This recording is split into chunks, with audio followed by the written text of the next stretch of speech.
Boa noite a todos. O tema dessa palestra é Reforma Íntima. E eu inicio pela seguinte frase que vocês devem conhecer, né? Que é: reconhece-se o verdadeiro espírita pela sua transformação moral e pelos esforços que faz para domar suas más inclinações. Esse trecho está no Evangelho segundo o Espiritismo, no capítulo 17, item 4. E eu diria mais que, independente de ser o verdadeiro espírita, a gente poderia abrir essa frase e pensar como verdadeiro cristão, ou até mesmo como se fosse a verdadeira inclinação de qualquer pessoa, independente de se tem uma religião ou não. Enfim, é quase como a grande questão do sentido da vida, né? Que seria a possibilidade da transformação moral em nós e do esforço que a gente faz nessa direção. E que, se a gente colocar em outra linguagem, é o nosso progresso, né? Só que aqui é um progresso moral e um progresso emocional, espiritual, enfim. E o que seria, então, a reforma íntima, né? Para além da ideia de que ela é um autoconhecimento, né, que essa seria um sinônimo, ela é uma vivência ética em que nos propomos a uma profunda metamorfose do campo mental, que significa que nós temos que operar uma mudança a nível mental e, por consequência, é o modo como nós nos movemos no mundo, como enxergamos ele, como nos relacionamos com ele. E se trata também de uma viagem sagrada pelos labirintos da alma, através do autoconhecimento e da conduta. Porque na medida que a gente vai se autoconhecendo e vai fazendo as transformações necessárias a nível mental e emocional, por consequência, a nossa conduta, a nossa ação também vai se modificando. E por que a questão de um labirinto? Porque é idas e vindas, é avanços e recuos. Ele não é um processo linear, não é um processo onde a gente inicia e já enxerga o fim, né? A gente vai se perder em alguns momentos nesse processo, mas o importante é sempre manter aceso o ideal maior, que é a nossa fé, para que a gente consiga entrar nesse processo e sair dele da melhor forma possível.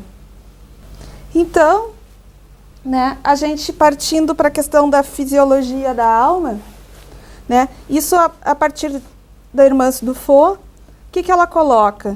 Isso eu, em modo, assim, vou fazer de forma muito sintética, não vou entrar tanto neste assunto, porque esse é um assunto muito amplo, mas ela coloca que no reino mental nós encontramos complexos mecanismos que operam a formação da personalidade, como sendo uma identidade temporária do espírito nas sendas evolutivas. Na medida que a gente vai tendo as nossas experiências, elas vão se agregando ao nosso campo mental, o que vai gerando diversas personalidades ao longo das múltiplas existências que a gente tem. E é como se nessa mistura e nessas experiências a gente pudesse dizer que existe uma cadeia reflexo, no sentido de que essas questões estão interconectadas entre si e que uma pode ser gatilho da outra. No caso, a emotividade, que são as emoções, as ideias, as ações, as palavras. Enfim, tudo isso está interconectado, dependendo do perfil que nós temos enquanto tendências e personalidade.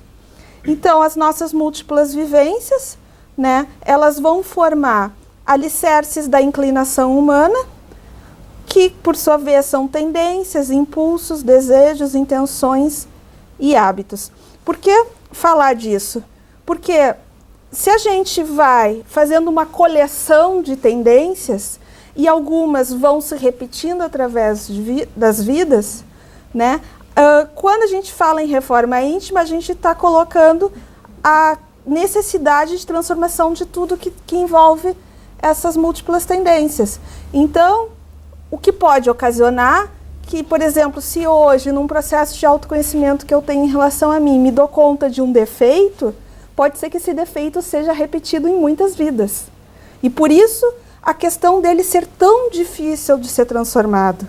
Talvez ele não foi adquirido nesta vida, ele já foi uma série de repetições e de hábitos que eu vim quase que como solidificando ou materializando em outras experiências. Então, por isso, essa questão da gente, a gente pode olhar, fazer uma análise de nós a partir desta vida, mas a gente também pode fazer uma análise levando em conta outras existências que já aconteceram e que acaba nos compondo. Então, é muito importante que os pensamentos precisem ser vigiados, e aqui aquela frase famosa de orai e vigiai, né? Enfim, é a nossa responsabilidade ter essa vigilância interna para não induzirem as velhas emoções, as quais associamos as experiências da atitude, conforme os roteiros que escolhemos durante milênios. Que essa frase quer dizer que se a gente tem aquelas tendências que por hábito e por repetição ficaram solidificadas em nós, vai exigir uma vigilância muito maior e uma operação interna muito maior hoje para que a gente consiga fazer essa desconstrução. E dentro desse contexto, uma palavra que é muito importante é a questão do esforço. O esforço, né? A gente pode dizer que ele é uma urgente necessidade da educação de nossos sentimentos. E essa palavra é muito importante. Na medida que eu estou falando hoje sobre reforma íntima, eu gostaria de frisar essa palavra educação. E depois eu vou voltar nela novamente, explicando. E à luz dos conceitos espíritas, educar é ir ao encontro dos germes da perfeição, que se encontram potencializados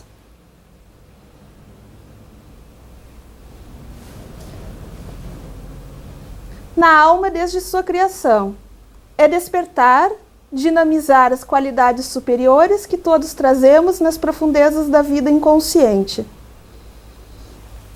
Aqui a Dufaux coloca como se a gente devesse olhar, ao invés para os nossos defeitos, que a gente conseguisse direcionar pela questão da nossa divindade que nós temos internamente. Ou seja, olhar as nossas potencialidades, né? E no caso, como se a perfeição habitasse nós, mas ela está adormecida e nós deveríamos ir atrás dela, tentando cultivar e tentando colocar para fora. E continuando, só que esse processo de educação, ele não é um processo fácil, porque se fosse fácil, nós já não estaríamos aqui e nós seríamos pessoas muito melhores do que a gente é. Então, é um processo trabalhoso, é um processo difícil, mas não é impossível, porque existe um direcionamento muito grande em relação à lei divina do nosso progresso, que a gente alcance a perfeição um dia. Não sabemos quando, mas um dia irá acontecer, mais cedo ou mais tarde. Óbvio que por trás desse movimento existe o nosso livre-arbítrio, onde nós podemos estacionar, onde nós podemos nos negar a fazer qualquer esforço. E essa palavra, esforço e vontade, são muito importantes nesse processo.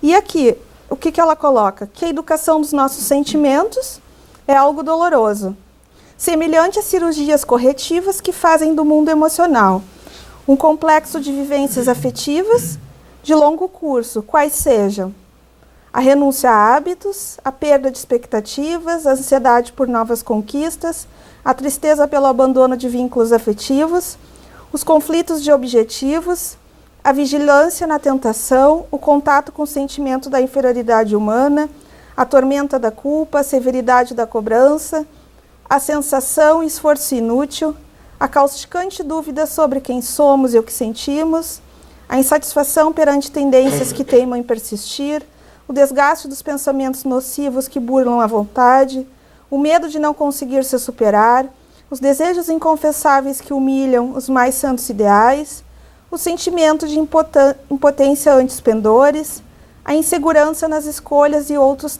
tantos dramas afetivos. Enfim, é uma lista de vários estados que a gente pode, em algum momento, nos depararmos internamente, mas que devemos ir na direção dessa transformação, encarando e tendo fé.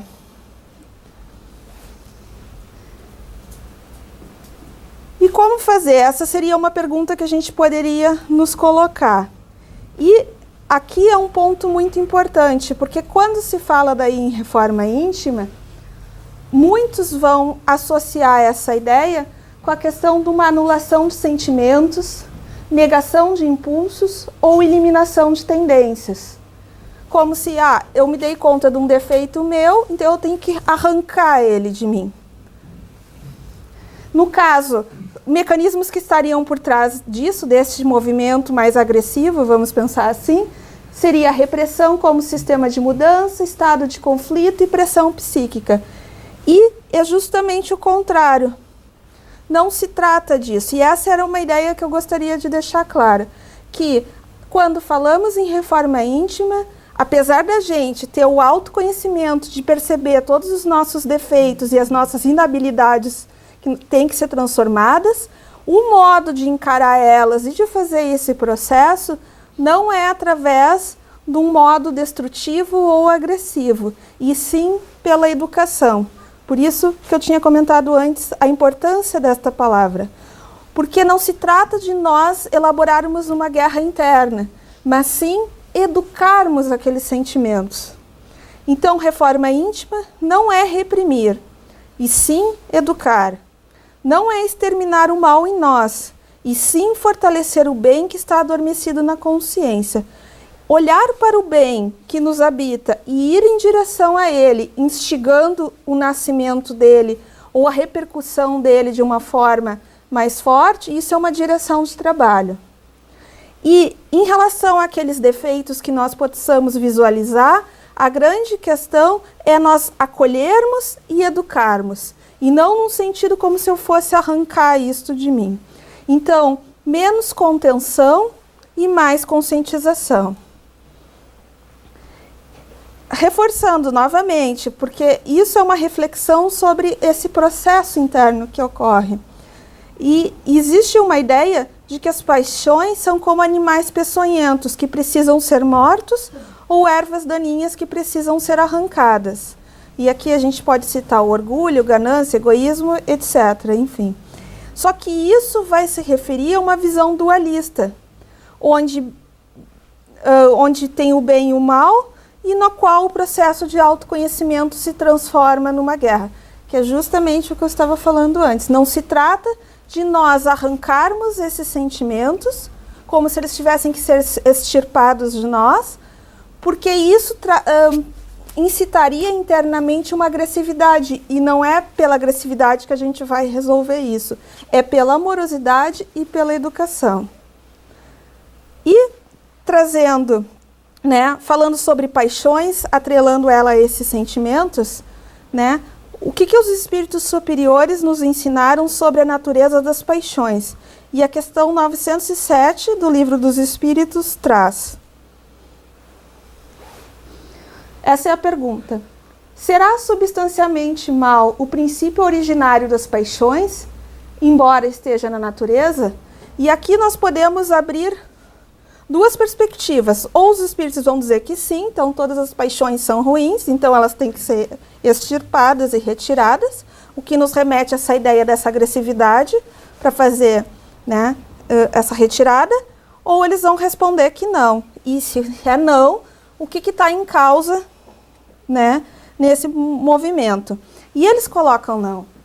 Vejam, a paixão está no excesso de que se acresceu a vontade, visto que o princípio que lhe dá origem foi posto no homem para o bem.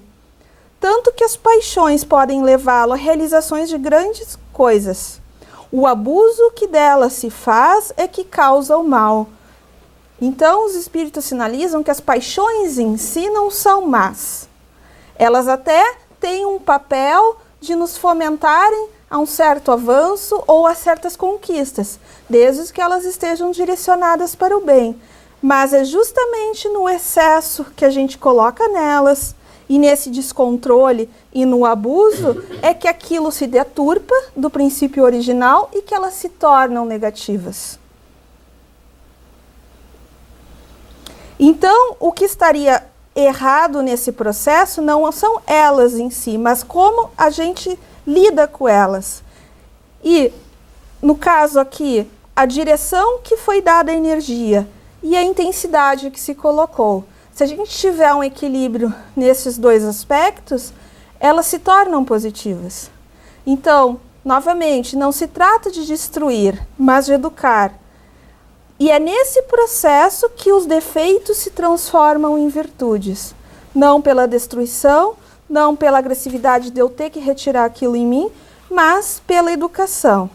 E daí, naqueles exemplos que foi dado, né, onde se falou, por exemplo, em egoísmo, a gente poderia pensar o quanto o egoísta, para além de um autocentramento, ele tem um amor intenso sobre ele, só que é só sobre ele, porque ele ignora todos os outros e não pensa nos outros, não tem essa capacidade de simpatia nem de empatia. Só que se a gente desbastasse isso de alguma forma, é como que se no sentido de que aquilo se transforme numa virtude, desinflando aquele auto-amor super centrado, daria um lugar a um amor próprio. E amor próprio todos nós temos que ter. Então, veja, tudo é uma questão de intensidade e de direção. Poderíamos pensar também na impulsividade. Impulsividade é você agir na hora errada, no local errado. Se você diminuir esse fluxo, essa intensidade, der uma direção melhor, você vai ser uma pessoa de iniciativa, que age na hora certa e no local certo. Veja, é como se as coisas fossem dois polos opostos de uma mesma linha, onde o que se trata é a gente achar esse caminho em direção ao positivo e sabendo que esse caminho é através de uma autoeducação. E continuando, na sequência, os espíritos vão esclarecendo. Como se poderá determinar o limite onde as paixões deixam de ser boas para se tornarem más? O que é uma pergunta extremamente inteligente para que a gente consiga ter essa percepção. As paixões são como um corcel, o cavalo, que só tem utilidade quando governado e que se torna perigoso desde que passe a governar. Uma paixão se torna perigosa a partir do momento em que deixais de poder governá-la e que dá em resultado um prejuízo qualquer para vós mesmos ou para outrem. Quando as paixões forem senhores de nós mesmos, ou seja, eu sou quase como um boneco sendo arrastado por aqueles impulsos e por aqueles sentimentos, onde elas me governam e eu não tenho nenhum controle sobre elas, ali é que se ultrapassou o limite. Porque essa questão de ter consciência e autocontrole no sentido de uma domesticação desses impulsos, que é a situação ideal e necessária. E daí, continuando, Allan Kardec faz uma nota. As paixões são alavancas que decuplicam, ou seja, aumentam em 10 vezes as forças do homem e o auxiliam na execução dos desígnios da providência. Mas, se em vez de as dirigir, deixa que elas o dirijam, cai o homem nos excessos e a própria força que, manejada pelas suas mãos, poderia produzir o bem, contra ele se volta e o esmaga. Todas as paixões têm o seu princípio num sentimento ou numa necessidade natural. O princípio das paixões não é, assim, um mal, pois que assenta numa das condições providenciais da nossa existência. A paixão propriamente dita é a exageração de uma necessidade ou de um sentimento, o excesso, a falta de equilíbrio. Está no excesso e não na causa, e este excesso se torna um mal, quando tem como consequência um mal qualquer. Toda paixão que aproxima o homem da natureza animal afasta-o da natureza espiritual. Todo sentimento que eleva o homem acima da natureza animal denota a predominância do espírito sobre a matéria e o aproxima da perfeição. E continuando, na pergunta 909. Poderia sempre o homem, pelos seus esforços, vencer as suas más inclinações? Sim, e frequentemente fazendo esforços muito insignificantes. O que lhe falta é a vontade. Ah, quão poucos dentro de vós fazem esforços. Então, de novo, a palavra esforço. Esforço e vontade. Reforma íntima não existe sem essas palavras. Nós temos que querer e nós temos que fazer o esforço necessário para enfrentar esse processo. Então, reforma íntima é ser melhor hoje em relação a ontem. E jamais deixar arrefecer o desejo de ser melhor amanhã em relação a hoje. Não importa o quanto a gente progride, porque nós vamos progredir a passo de formiguinha, é pouquinho. Mas o importante é que a gente faça esse esforço e essa tentativa. E que, de alguma forma, o que eu sou hoje é melhor do que eu fui ontem. E retomando, então, reforma é um trabalho processual, é aprimoramento. Ele não é algo que se dá do dia para a noite, ele é processo. E por ser processo, tem essas nuances.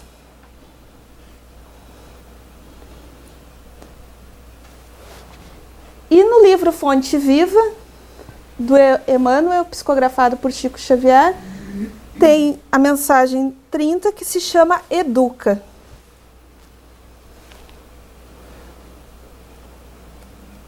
Não sabeis vós que sois o templo de Deus e que o Espírito de Deus habita em vós? Paulo.